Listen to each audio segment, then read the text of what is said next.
Hey, good morning. Johan Julian Lee here.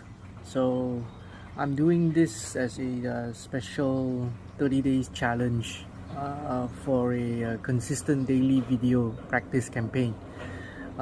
It's sort of bringing back an old practice I used to do, which is I always challenge myself with something new every 30 days. But I figured that it's actually good it's a good time, October 2025, because ever since the COVID and the reopening of businesses, I've actually stopped doing a lot of my old practices, and I consider that this is probably a good way to start back an old habit, bring back some things that I used to do, and also I've always found that these kind of videos sometimes help document my thoughts for the time being, For those of you who don't know me, my name is Johan Julian Lee. I am the owner of Kinabalu Fighters Martial Arts Gym in Lintas. We teach mainly Muay Thai and boxing.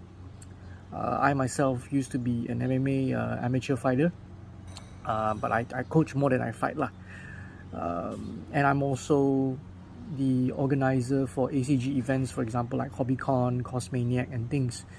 More of a EO stands for event organizer, okay? We actually help other people to do their organizing events and things.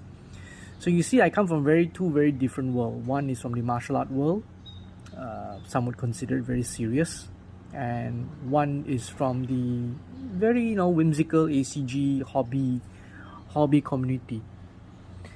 But I felt that that's actually why I find that I'm in that very interesting position, is that there's a lot of things, right, we in the martial art world can actually learn from the ACG scene or the hobby scene, and there's a lot from the hobby scene that definitely can learn from the martial arts scene.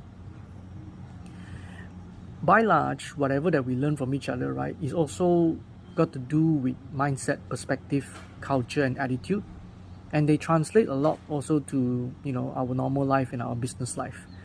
So I don't know whether you realize is that just because you're from one particular community, right, it doesn't mean that what you behave or what you do and what you learn in this particular community you're at cannot be translated back to your life, or more so, it just needs to be given more context to what you're doing. And you realize that actually if you learn to explain yourself, or you learn to digest, process the mindset, the actions, you actually will do pretty okay actually in the normal world. So I considered this first episode sort of an introduction of who I am, why am I